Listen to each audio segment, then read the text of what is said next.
The Bible stands as a unique history book, setting it apart from any other found in public libraries. Its narrative spans from the creation of the earth to the end of the world, covering a broader range of events than any other historical text. Unlike other history books, the Bible's uniqueness lies in its comprehensive scope, delving into events on our planet from start to finish.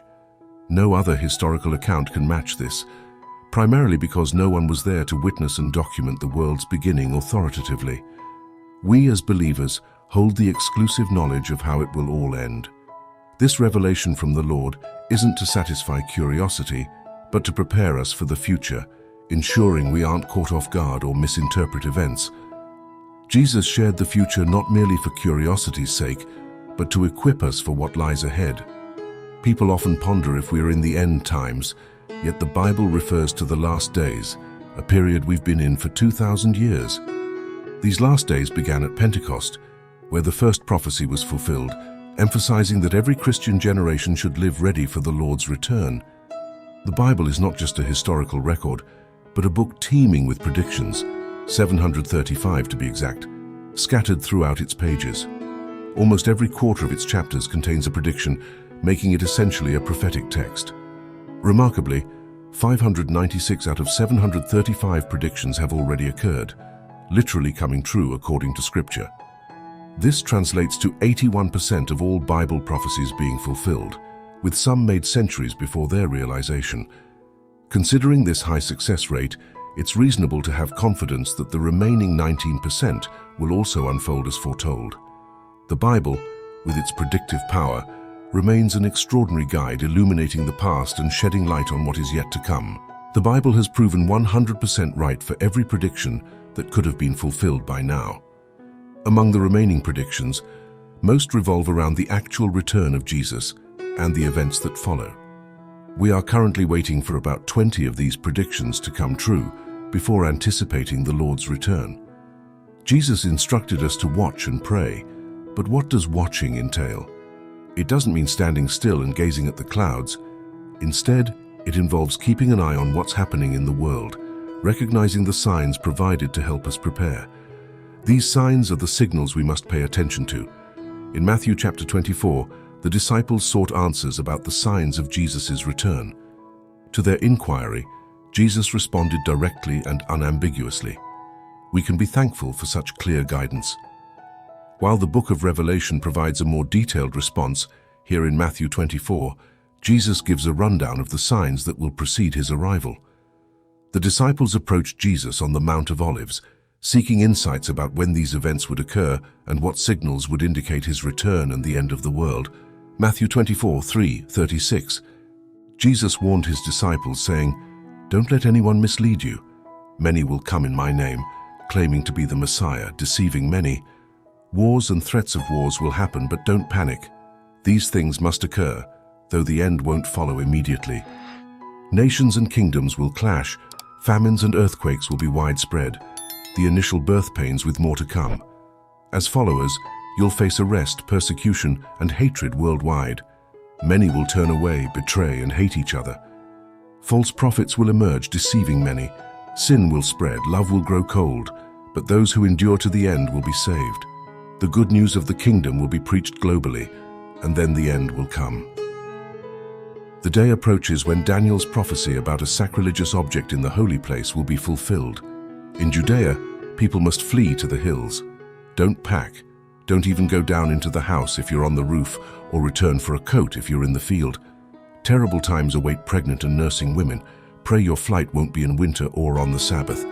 The anguish will surpass anything since the world began, and unless that time is shortened, no one will survive. Yet for the sake of God's chosen ones, it will be shortened.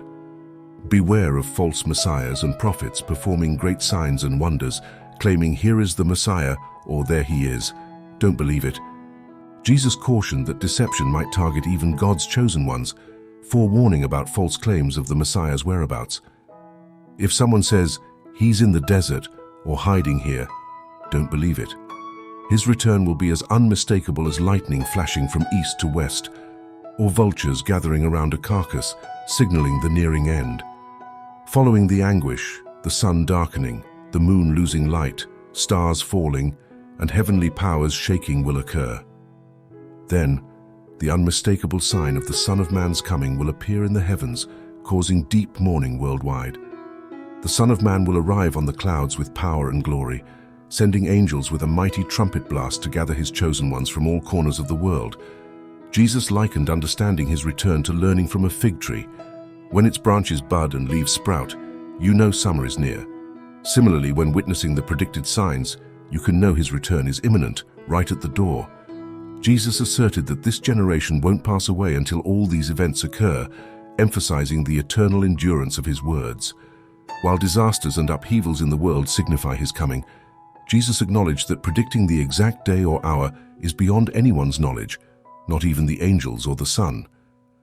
He provided 4 distinct signs: disasters, cosmic disturbances, the unmistakable sign of his coming, and the enduring nature of his words. The first sign, disasters like wars, famines, and earthquakes, has been occurring for centuries, intensifying over time.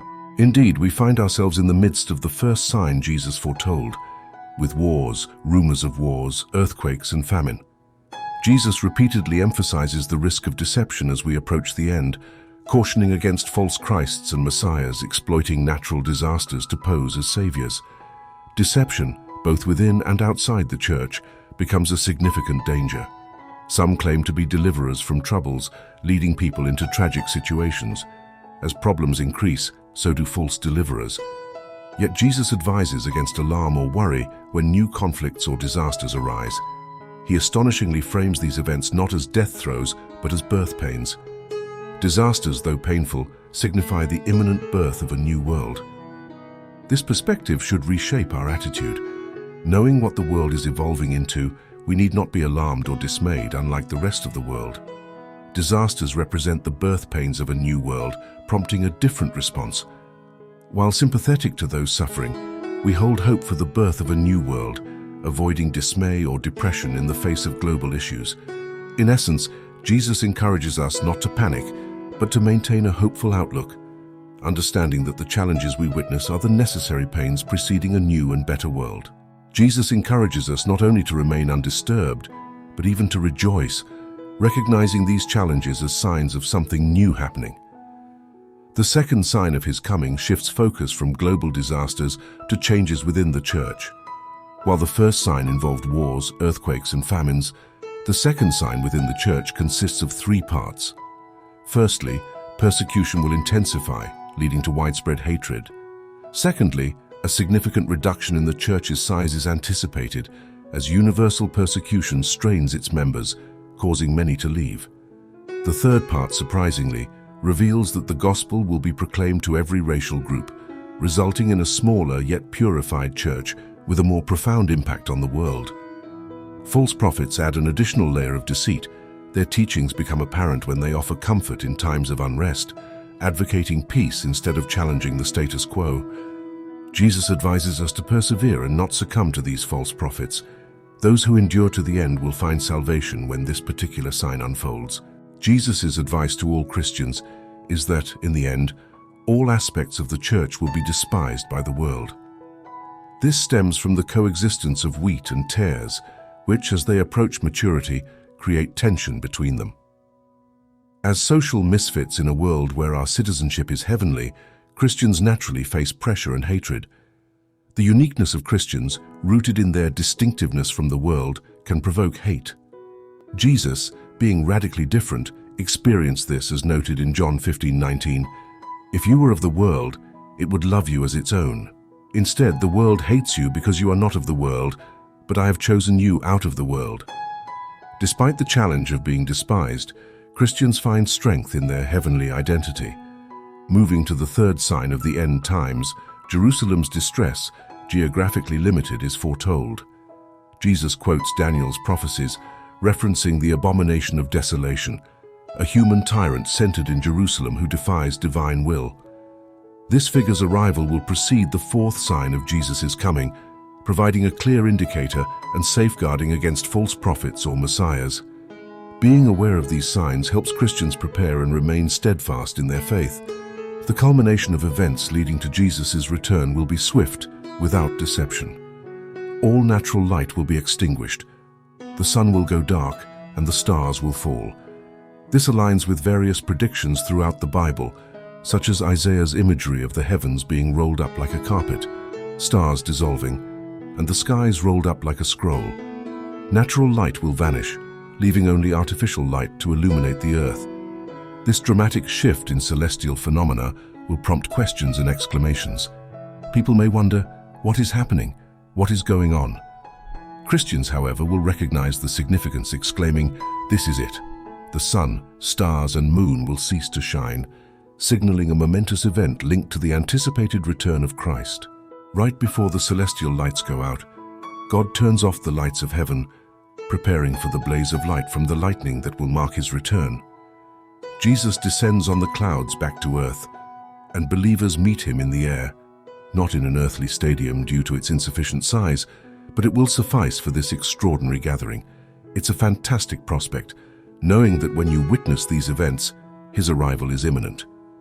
Jesus then provides a simple analogy using the fig tree, cautioning against misinterpretation. He says, "Learn this lesson from the fig tree. As soon as its twigs get tender and its leaves come out, you know that summer is near." This straightforward analogy draws from everyday experiences, emphasizing that when you observe these 4 signs, you know the awaited moment is near. Unfortunately, some have misunderstood this analogy as an allegory. As we conclude, I'd like to ask, what worship song has helped you feel closer to God?